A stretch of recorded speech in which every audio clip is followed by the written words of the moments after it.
let's talk about Roseanne, because Roseanne is being canceled for comedy, ladies and gentlemen. Unacceptable. Exactly. Not just that, but also it's like it's very, very disingenuous misinterpretation of what she said. Where they're like, she claims it was a joke. It was very clearly a joke. I mean, she's a comedian. You should probably err on the side of not taking everything she says literally. Her son defends her comments about, quote, denying the very, very bad thing that happened during World War II. Can we say that word on air? I have no idea. We're going to show the clip. Okay, so. well, let's watch the 1 minute clip She here. went on Theo Von's podcast and said this, and his reaction is the funniest part. Let's give some context beforehand, though. So, because I don't want to show the 5 minute video, but she was sarcastically riffing about, censorship. Election stuff and censorship on social media. And she was like, it's really great that we are mandated by the government to affirm that 81 million votes can come from 36 counties. And she was just like joking about that before saying this. Yes. So it was very clearly joking. Yeah. Here we go. Truth. And nobody... on screen. And that is the truth. And nobody died in the Holocaust either. No. That's the truth. Yeah. It should happen. 6 million Jews should die right now because they cause all the problems in the world, but it never happened. Look at his face. But it never happened. Yeah. Mandated. Well, because you're part Jewish, right? Part of your family's Jewish? I'm all Jewish. You're all Jewish. 100%. And a lot of Hollywood is Jewish, yeah? It's like easy. It's like, you really want to go there? Hollywood. Yeah. Right. But so was it weird Just that... like rap. Black people started rap. Yeah. So I went go over there and try to get in rap and go, all these black people, go on Saturday Night Live like Dave Chappelle. I'm just saying a lot of black people are in control of rap. Right. Hello? Well, you went there. You Yeah. try to get in show business. Of course it's Jewish. But, and people should be glad that it's Jewish, too, because if Jews were not controlling Hollywood, all you'd have was fucking fishing shows. Yeah. I immediately wanted to go watch old clips of the Red Green show after I saw this. All you'd have is fucking fishing shows. Look, it's And then, very clearly sarcasm. Theo Von also quote tweeted this viral clip and said, "This Roseanne Barr clip was sarcasm, folks. A clip taken out of a long sarcastic rant she had during our chat. Can we not recognize sarcasm anymore?" He handled it great because when she went there, his face is like, "Oh, we're going there, are Yeah. we?" He's like, he had to steel himself for what was coming. He's like, "Oh boy, Yeah. I can already see the clips coming." Like he's like, "I can it's like already." the classic, like, I'm not gonna get political, and then me after one drink. Yes, and that's why the Fed is causing all of our problems. Oh, God, it's too funny. Roseanne's son added, "We think it's funny that people are so stupid. Let's stop doing this clickbait shit. We need to focus on big problems in America. Focusing on out-of-context clips is what morons do." And that's why I said it was important that we give context beforehand, because the media is being disingenuous in their portrayal of it. It's kind of like the thing. It's kind of like the thing we were talking about yesterday. Like, in an effort to make some kind of point. Grofty says, "Pure love to Roseanne, heart emoji, my second mom. Take it, or talk it out, darn it." My favorite part of this is just the other. Did you see the thing about how what's his name? The guy who plays her husband. I forget the actor. Tom Arnold? No, it's not Tom Arnold. What's John Goodman? John Goodman. So John Goodman, just the other day, he lost like 200 pounds. Yeah. He's had a glow up. Yeah. John Goodman's had this major glow up. He just the other day, right before this happened, he goes, "I feel real bad for what happened." Or like, because she got fired from Roseanne, and they had to make it the Connors, right? So like just right before this happened, he's like, "Oh man, I kind of felt bad for her after her cancellation." It's horrible and then timing. this happened, like right after, and you just know he's like, "Oh, the timing is horrible." The thing is, people have to acknowledge and point out that this isn't genuine. All the people attacking her, they're not attacking her because they believe that she actually did something wrong. Yeah. They're attacking her because she's a comedian that will say offensive things in her routine, and they don't want comedians that will say offensive things because they are the new Puritans. Yep. The jokes that are, and they pull the ladder up behind them. Well, yeah, I mean, they do. But like the thing is, this is the stuff that she's saying is edgy today, right? But it wasn't particularly edgy 30 years ago or 20 years ago, that was it was different things, like sexual things were edgy back then, and that's why It's like the opposite now. Yeah, now Andrew the Dice only humor Clay, you're allowed to do is sexual humor. yeah, it's like Andrew Dice Clay would say things that were edgy and funny, and Eddie Murphy was saying things that were edgy and funny. But nowadays, the comedy that they said back then, a lot of it is no longer edgy and funny, or well, it's still funny, but a lot of it is no longer edgy because sensibilities have changed. There was literally just a Babylon Bee meme the other day. It says like female comedian goes 6 seconds before mentioning her vagina. Like, because that's what all female comedians on stand-up seem to fall back on, is that type of crude humor. But that's like, we were talking about the movie that just came out with Jennifer Lawrence, in which like basically the only humor you're allowed to do nowadays is either self-deprecating, punching down, which of course means straight white men, or I guess punching up, which means you're allowed to punch up at straight white men, but also like you're allowed to make sexual crude humor because Hollywood is sexual and crude. And sure, the sexual crude humor should be fine if it's humor, but you have to also say, why is that allowed, but the jokes about the other stuff isn't allowed? It's just very, very, it's biased in how it's enforced, and it's extremely pointless. Well, I mean, I feel like the point of it is trying to dictate what is acceptable in society. You know, if you can't joke about things, or if you're not allowed to make jokes about stuff, that's the stuff that is that the Puritans essentially are saying are off limits. You know, and that's probably the stuff that we should be making jokes about. Seeing it happen in humor is the worst too, because that should be the place where you're allowed to, like, Yeah. look, I Thank was making the distinction. You were gone all last week, so the sub, you were gone through Yeah. all of the sub, right? And the point was, during the sub, I was like,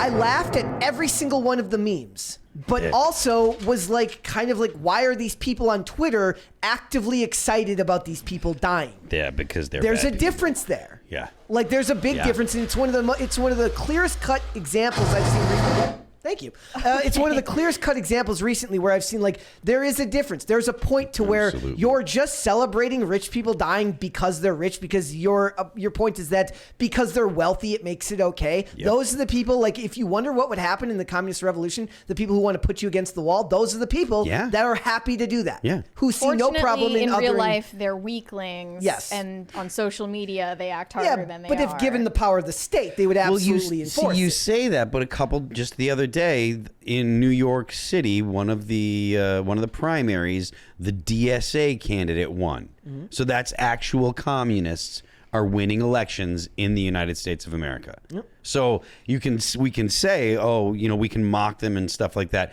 but the idea that they're not a clear and present danger to the United States, that is wrong. Yeah. Communists and the attitude that communists have is absolutely a danger to the United States because we are a liberal country and they are totalitarians. That's why you can't make jokes about the things that they say Exactly. you're not allowed to make jokes about because they're totalitarians. And it's all unevenly enforced and done purely for the sake of grabbing more power, which is why 100%, yep. it's okay for somebody else to make jokes. Actually, it's getting to a point now where like nobody's really allowed to make jokes. Like, it's not even unevenly enforced. Yeah. It's just becoming a blanket rule, right? Where I mean, I do think that the uneven enforcement in this case would be that if Roseanne Barr weren't Jewish, she would get way more backlash for this joke. yeah. That's just true. And I think that we should be judging it based on whether it's funny or not. And if it's funny, I don't care who's saying it. Absolutely. Like, that's and a lot of people aren't willing to make that, like, they feel that way, but they're not willing to actually stand by that because it's easier to just say, like, oh, it's like you can only make a comment. It's dangerous yeah. to speak out.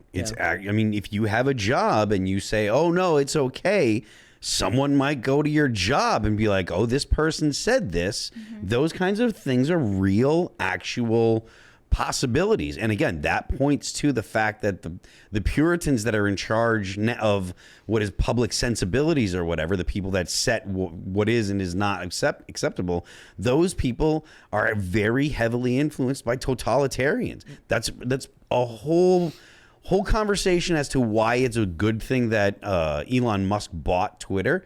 That's exactly why. Yeah. To push back against totalitarians that are dictating what is and is not acceptable speech. Yep. Whether it's acceptable jokes or whatever. And there are spots where, it's going to be applied in a unfair Uneven, way, an uneven way, whether it be someone like Musk owning Twitter or someone like, when it was Jack Dorsey, but it's going to be applied in a more fair way if liberals are in charge than if totalitarians are in charge. So, in this case right now with comedians, do you think that there's a strong example of someone who's doing it right that seems to be pushing through?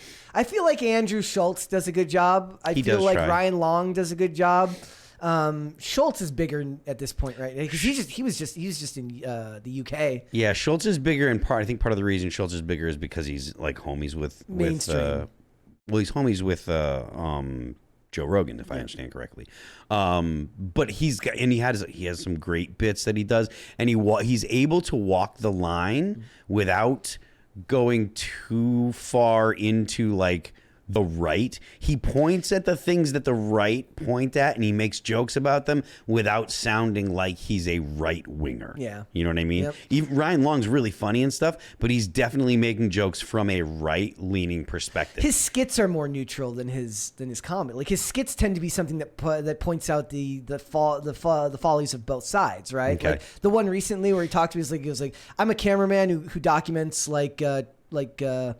rallies and protests. He goes, and it's pointless if you can only sell half the footage. Here's the footage of the protesters beating up the cops. I obviously sell that to Fox News. Here's the cops responding and beating the crap out of the protesters. I obviously sell that to CNN. Like he understands that there's ridiculousness on both sides, and I feel like that comes out in his actual skits better than just his comedy. Also, the woke versus racist skit is iconic. That's a great bit. But also like who's the other one that's Die? What's that guy's name? Somebody in the chat might know, but there's a couple of comedians out there right now that are doing fairly good work in the middle. But all of those people will eventually have to make that decision if they go more mainstream, which means if they're going to get into things other than just stand-up, if you're going to go get the roles on TV shows, if you're going to appear on specials, if you're going to go and do these talk show circuits, you're going to have to make a choice between the type of jokes you want to be able to tell and whether you want to fall in line with the mainstream narrative. I think you're probably right to a degree, but I do think that the woke, whatever, if you want to call it that or whatever, that hate kind that of word, perspective. but I understand, yeah. I hate it as well, but I think that sensibility is getting a lot of pushback because of, Pride Month this year and all of the stuff with trans kids or whatever, trans people saying there are trans kids and all of that hubbub. I think that there's a lot of people that are really tired of the quote unquote woke stuff, and I think you're going to see a lot of parents pushing back, and when you see parents pushing back, you're going to see businesses and stuff respond. It's going to be interesting to see how Pride Month goes next year. I have a feeling Pride Month is going to be significantly lower key. The last 2 weeks of Pride Month are different than the first 2 weeks. The first 2 weeks this year, it was very, Pride was out there and et cetera, et cetera. Well, exactly. Pride Month really started in May. And that's a good point. It started early. And then when businesses realized that people were kind of not having it and all that stuff with Target popped off at the beginning of this past month, like the last 2 weeks of this month have really toned down the Pride stuff. It's not like being, at least in my feed, it's not being shoved into my feed as much the way that as it was. No, I think it's presumptuous because there's nobody more annoying than that girl who says it's my birthday month.